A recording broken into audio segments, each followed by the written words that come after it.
guys. Alam mo, ganun. Ng misis niya. Road trip! Si Editor.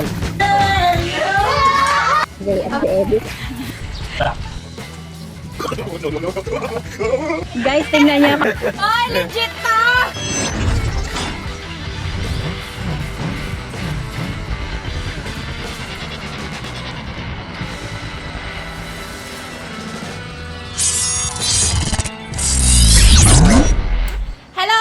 Hello mga meses! Welcome back sa ating channel. At sa episode na to, diba, last vlog natin na panood nyo, umani tayo ng sibuyas. So ngayon, lulutuin na natin yung mga, hindi yung mga inani natin kasi nabenta na yon ni Lola Mama. So ang lulutuin natin ngayon ay yung mga itinabi ni Lolo Papa para pang vlog nga natin. Ito na sila. Diba, pinili daw yan ni Lolo Papa para pang vlog natin kasi mga malalaki yan. Diba? Laki. Although, hindi yan yung mga pinakamalalaki kasi yung ibang mga magsasaka, umaani pa rin sila ng mas malaki dito. Pero, ang alam ko, minsan yung mga sobrang lalaking sibuyas, hindi rin siya binibili ng mahal. Hindi ko sure pero parang ganun. So, ito, marami tayong sibuyas ngayon, kaya tara, mag-aksaya tayo. Mag-aksaya, hindi. Luto tayo, na-miss natin yun kasi kapag hindi panahon ng sibuyas, medyo mahal ang sibuyas, ayaw natin bumili ng marami. So, ngayon na ang chance para waldasin natin tong sibuyas ni Lola Mama at Lolo Papa. Diba? Dahil nakakaluwag-luwag tayo, yan ang ating sahog. Actually, dapat mas marami ang pork kaysa sa sibuyas. Pero dahil tag-sibuyas ngayon at sibuyas lang yung abot kamay natin, ay pangsahog na lang ang pork. Diba? Pasintabi po sa mga hindi kumakain ng pork. Shout out po!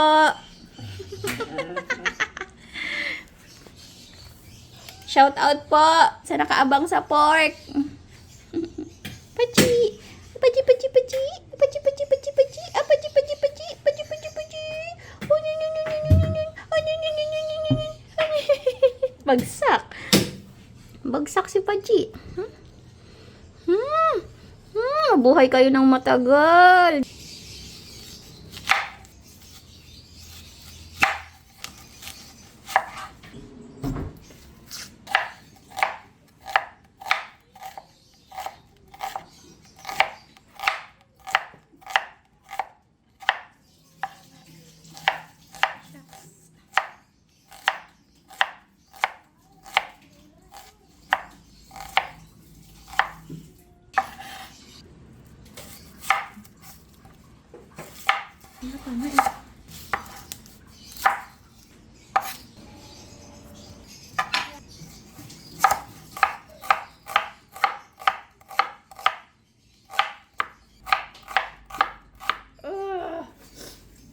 Nakakaiyak.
Iba na pinagayat, naiyak na ako.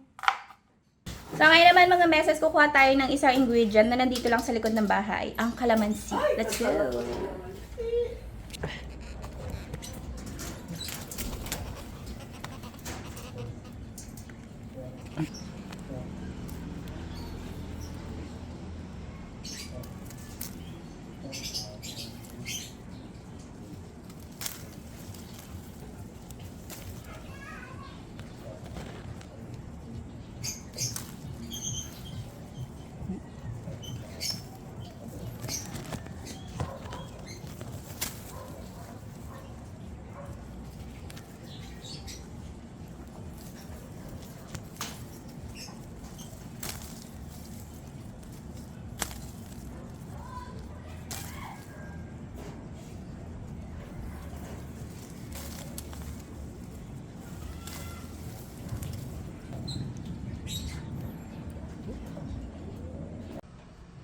So, ayan mga meses, simulan na natin ang pagluluto.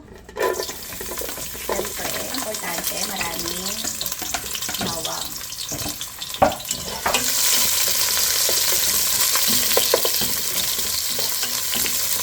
Kakaganyan po yan dahil galing sa freezer ang ating bawang. Ang bango! So, magsulot tayo ng sibuyas. Konti lang mga meses kasi yung maramihan natin, pang mamaya pa yun, bandang ending. Kasi malulusak naman ang gusto. So, pang-gisa lang muna ito.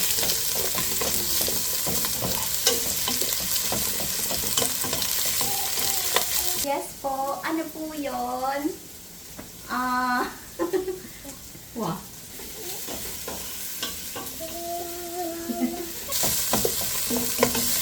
Okay, pwede na yan. Pag ganyan yung mga meses, nilalagyan ko na agad yan ng konti lang kasi lalagyan naman po yun.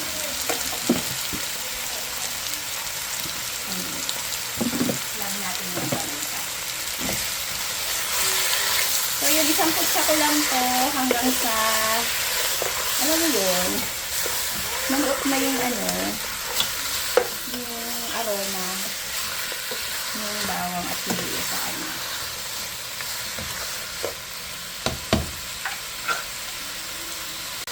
Yan. So, this time, lagyan na natin ng chili para manuot na yung lasa niya.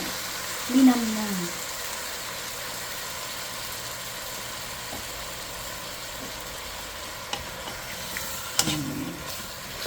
At suyo-suyuin lang natin. Okay, lagyan na natin ang sabaw para lumambot ang pork. Utay-utay lang. Okay. Ganyan mga meses. Okay na to. So, bigyan ko na ng kalamansi. Kalamansi yan. Lagyan ko lang ngayon, tapos mamaya, depende pa rin sa magiging lasa sa ending. Dapat lang muna, no?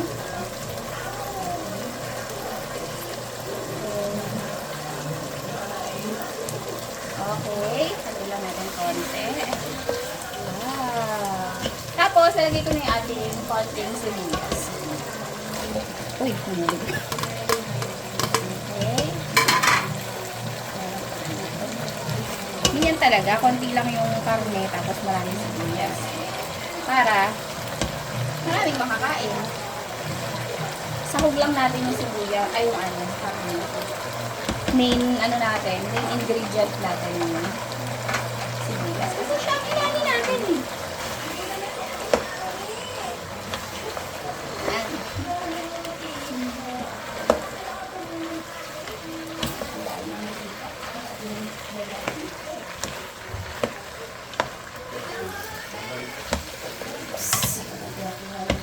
Baka lang na konting sabaw para medyo maluto yung sibuyas. Gusto daw ni Mama lusak-lusak yung sibuyas. Alright. Balikan ko na lang kayo maya-maya.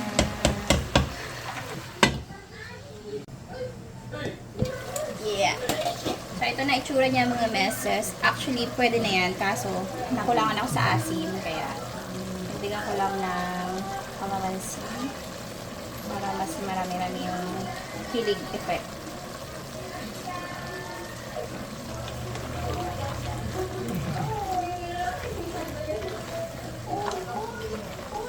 Okay na yan mga meses. Kain na na. Kain ba? Kain tayo, mga meses. Mga labas. Kain sa labas na naman. Napapadalas ang kain namin sa labas. Literal. Ito na yung ating pinagamitan ng sibuyas. Siyempre, tikman natin to ng Naku. ng walang kanin. Plastikin mo naman. Malaman natin kung sarap. Oh, grabe naman. Huwag nyo lang pansinin yung tugtog mga meses. May sayawan yun sa... Ano bang okasyon? May ano? Malakas pa. Dito yan sa ano eh. Lasa? Oh, laksan natin yung salita natin para hindi tayo makapiright. Kain na tayo Kailangan mga meses. walang humpay dapat ang salita. Oo, kain tayo. Masarap, no? Sarap. Sarap. Ano nilagay mo pa, Sim? Kalamansi. Sarap. Kain tayo mga meses. Pwede rin dyan yung masarap na suka eh. Wala na tayo. Yan nga eh, gusto nga eh. Kain po, kain po. Oo, Parang kain talaga to. totoo. Gutom talaga ako eh. Gutom at pagod sa maghapon. Kailangan ko nang magtulog naman ako ng mababa. Kung kaya ah. Kaso magigising na ako bukas yan mga 6. Buti pa siya kusang nagigising ng maaga. Kasi nauna ako alam ko. Kahit na yung pagod ako, pagod, puyat, nagigising pa rin. Sign of aging na ba yun? Ewan ko lang.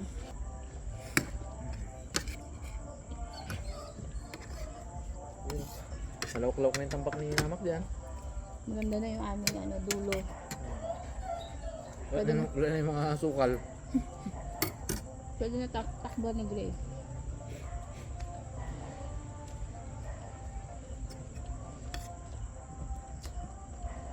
Soon, may mga bagong may mga bago tayong friends dito. Lapit na. Diyan na. Yan na eh. Malapit nyo nang makita. Depende kung ano yung maunang mag-upload, no? Pero malang mauna ka.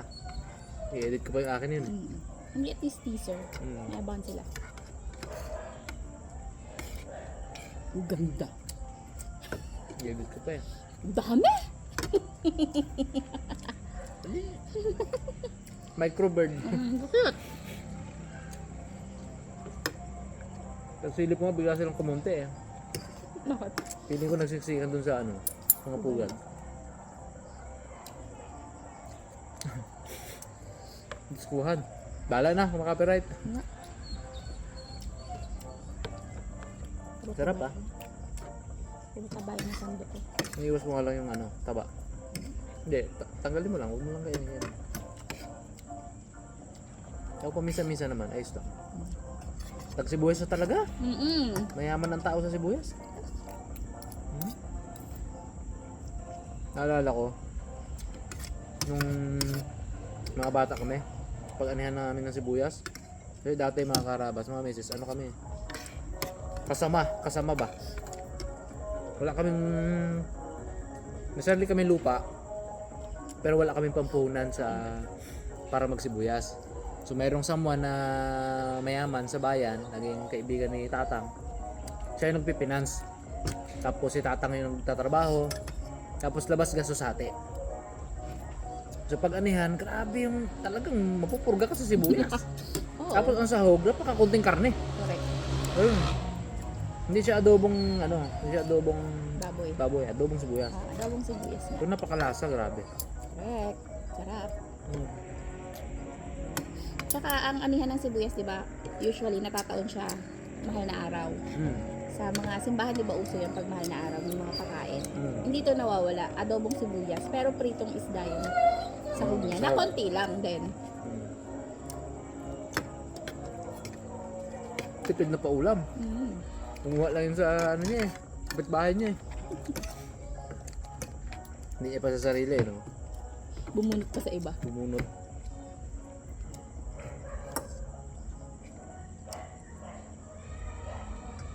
Panalo.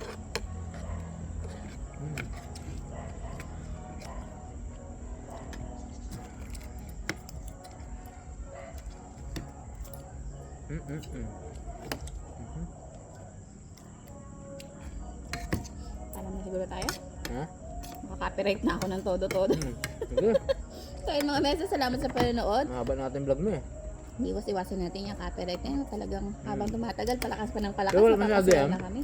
Kasi budot siya eh. Remix, no? Remix. Remix. Bagay nga. Wala masyado yan. Hot. kahit sa YouTube, mahirapang i-recognize kung ano ba yung maingay niya. Ano ba to?